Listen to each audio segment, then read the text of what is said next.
Travel is more than just ticking off countries. It's about the people, the culture, the food, the moments.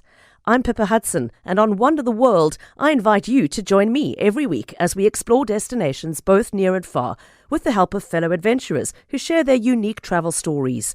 Listen to my podcast wherever you get them. The Clement Manyathela Show, live from Africa's Travel Indaba with Durban Tourism on 702. And as I said, that's where we are coming live from on the show, but on a different matter right away. The time is 26 minutes to 11 o'clock. You're still on 702. Remember that acquittal of Paul Mashatile's bodyguards in the highway assault case. It really sparked serious outrage. The officers were filmed in July 2023 assaulting two members of the public on a highway, with footage showing them dragging a man from his car and kicking him. And as a result, they were taken for an internal hearing, and there is obviously a court case that's underway.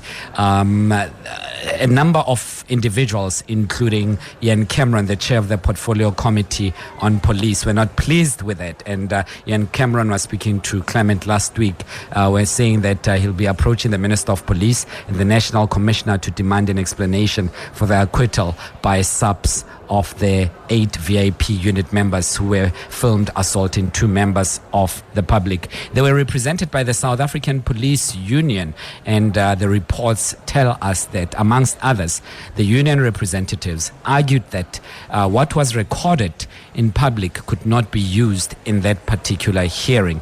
As a result, that evidence was not admissible, and that led in part towards their acquittal in their internal hearing. To help us understand that a little bit more is Lesiba Thobakgale, who's the national spokesperson of South African Police Union. Mr. Thobakgale, thanks for your time. Welcome to 702. Good morning. Thank you for having us, and greetings to yourself and to your listeners. As SAPU, I would assume that this was a victory in representing your members, and you felt that they were not guilty in this instance. What do you make of the public outcry that looks to the contrary? I think we were quite consistent from the beginning to say when there's allegations against anyone, one should subscribe to a principle that one is not guilty up until they are presented before the necessary tribunals or before the courts, whether they get to be found guilty or not. Because if then anyone has, you happen to try them on the media or based on what you see, if a different outcome would come from what people were not expecting, then that's what would then bring outcries.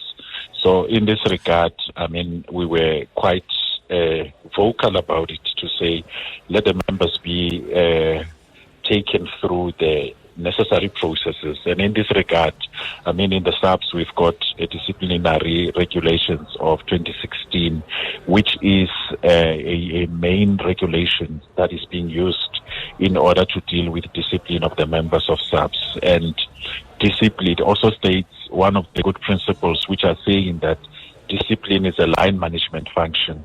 And in this regard, once the allegations came, they were investigated, and an internal process then started. That's when they were then subjected to a tribunal, which out of the representations, as we represented them, they were then acquitted from all of those charges, and they were not. Yeah, they were acquitted. So ultimately, that is where the status is with the internal part. But we need to remember that the court process is still on, because the matter it is still. Of course, and that's why I'm saying let's confine ourselves to the role that you played and the internal part. We will come to the subsequent court process.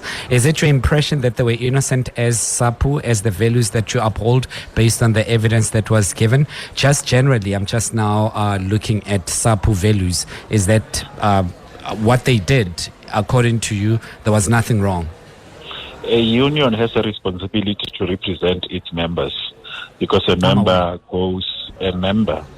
affiliate with the union exercising a constitutional right, which is a freedom of association. And in terms of the Labor Relations Act, they associate themselves with the union.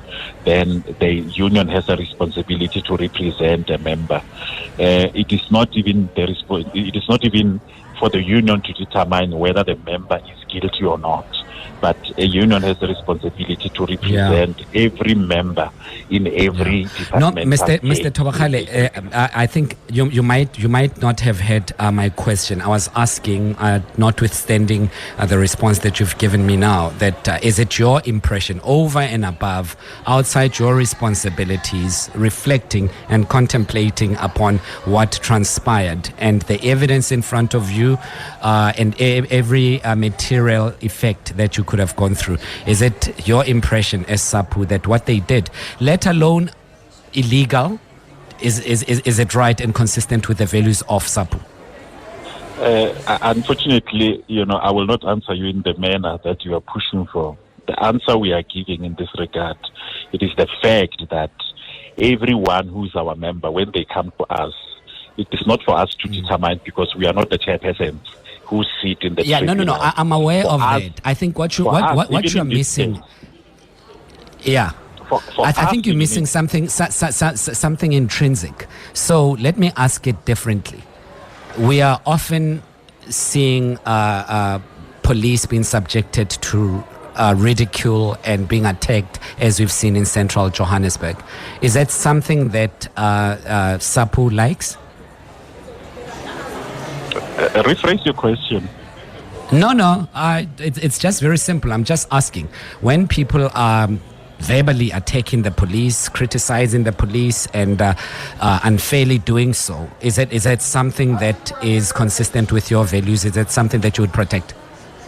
I mean, the police, when you are in college, you get to be trained to say, if you are a police officer, you will come across such. I mean, people will always ridicule you. But SAPU wouldn't like that, right? SAPU would stand firm against that. But maybe in short, the point that I'm asking is that SAPU's values are not only confined to various disciplinary hearings. They go beyond that. And that's the point that I'm trying to make. So I'm saying, over and above you representing, when police assault people, is that consistent? Leave this case out of this. Is it consistent with your values as SAPU for police to assault people willy-nilly, overpower them, do not use force that is appropriate to the perceived crime? Is that something that SAPU supports? I think you're putting words in our mouth in this regard, but we'll answer you in question. this. We'll answer you. I'm just asking a question. We will answer you in this regard to say we subscribe to the rule of law, and the rule of law. It is clear to say that everyone is innocent until proven guilty through any tribunal or through any. No. I think you and I seated here. We were not part of the tribunal, and we were not even the but I saw the video that the court said it's admissible. Yeah, but the court said the video is admissible. The court of law, the law that you are speaking about, the court said it's admissible. So looking at that video, which the court said it's admissible, I saw them overpowering. There were 9 of them. There were 2 other guys, and they were beating them up. And it was not the force that's consistent with what the allegation was. And I'm asking, based on that, is that something that you encourage as SAPU? I think it's either you encourage it or you don't.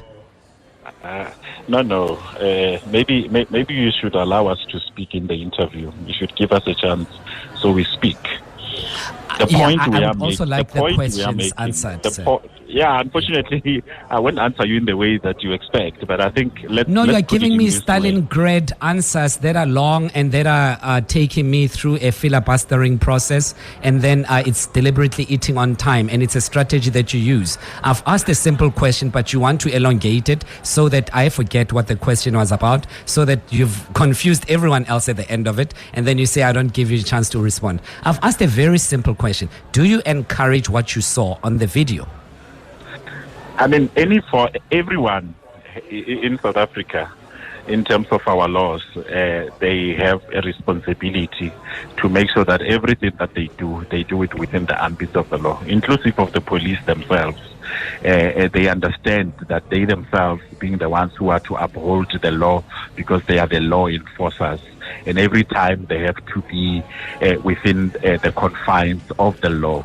And unfortunately, we still have to go to this case because this is a reference that this interview is about, to say in this regard, our response to your question is that it is not upon whether SAPU view them in any way or anyone views them in any way, because we are not the right structures to determine whether they are guilty or not. But the principle of subscribing to what the law is saying, that everyone is innocent until proven guilty, and also maybe even going into the merits, you can defend it will them.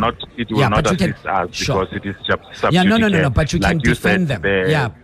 Like you said, the court said it is admissible. I think let's allow the courts to do what they have to do. Yeah, but I'm talking about the hearing itself, right?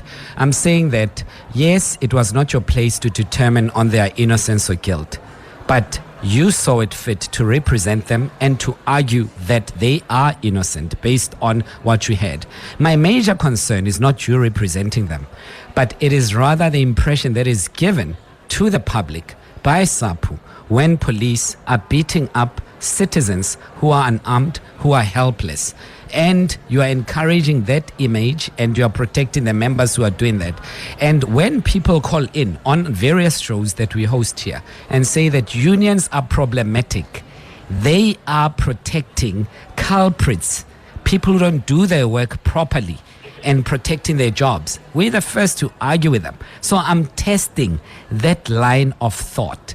That are you out there, despite the merits on the ground, going out to protect your members, come hell or high water, you are willing to stand with them and not correct behavior that is inconsistent with your values. Hence, I asked about your values. If your values really are inconsistent with what we saw on those videos. Unfortunately, my brother, these members, they were not charged in terms of the SAPU values, but they were charged in terms of the disciplinary regulation of the SAPs, which is what has been utilized for them to be presented before a tribunal. You know, if they were not presented before a tribunal and then they get to be acquitted, that would be a different story to say they are being protected. But people whom even for a period of longer than a year, they were suspended, and then at some point even their salary was also suspended in this regard.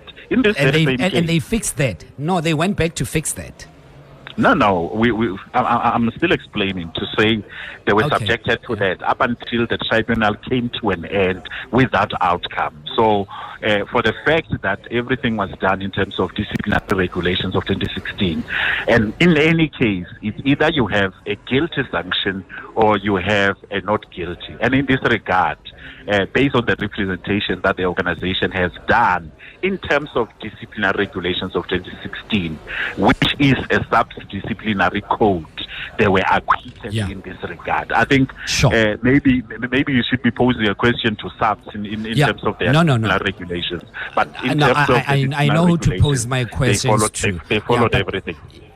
Yeah, I know who to pose my questions to. But speaking of which, I'm just going to read something quickly, and I would like you to comment on this, if you will.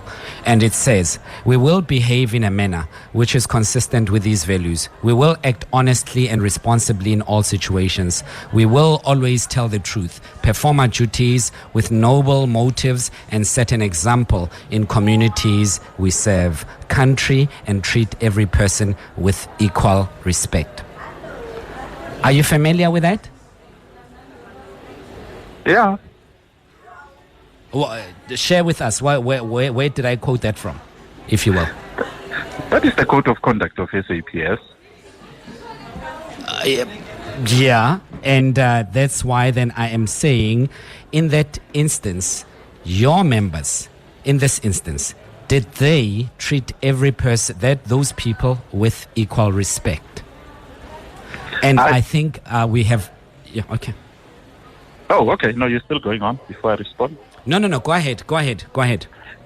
No, like we said, unfortunately, we would still refer to the very same response that we gave earlier in respect of to say, seated anywhere. The problem that we are identifying is because of members were judged already, they were tried in the media, and then a certain outcome was expected, and that outcome did not come. That is why then you see such frustrations like those that were expressed by the chairperson of the portfolio committee, Mr. Ian Cameron, who was not even the chairperson, who is not even the line manager of the members, who's not even a manager in the SAPs, and really ridiculing the unions, and even saying that the unions are protecting members, which is indeed out of order. It's not his place in this regard for him to come and make such types of comments in relation to the discipline within the SAPS. The relevant structures, people, they get to be placed under those structures, and where discipline needs to be done, it gets to be done in terms of those people who are the functionaries that are responsible, like it is in this case. And those processes, they've unfolded. And without touching any merits of it, we are just then awaiting the other processes, which is the process of the court. But in terms of discipline inside, I mean, what has been done, it has been done in line with the disciplinary regulations of 2016. Yeah, Mr. Thobakgale, I just need to take a quick break, and I'll be back with you shortly, 10 minutes to 11 o'clock. You're on 702 011-883-0702. For more about 702, Go to primemediaplus.com. 7:02, 7 minutes to 11 o'clock. Thabo Shole-Mashao in for Clement. We're together till 12. Thanks very much for joining us. We were just talking to Mr. Lesiba Thobakgale, who is the national spokesperson for the South African Police Union. You'd remember that they represented those policemen who allegedly beat up the two members were on the N1, and the video was circulating around, and those policemen have been found not guilty in the internal hearing. The court process is yet to unfold as well, and we're just chatting to him as the union who represented those officials, those policemen rather, who were involved in that alleged brutality. Well, they were found not guilty, and so he's joined us right now. Mr. Thobakgale, what is to be said about the delays? We read about the delays, and it was reported that there was a Stalingrad process that was adopted. At some point, the members changed representatives to the next in a clear display of frustrating the process, and in some instances, they did not even bother to attend the hearings. No, I think things that get to be heard on the corridors is not what should be taken as it is.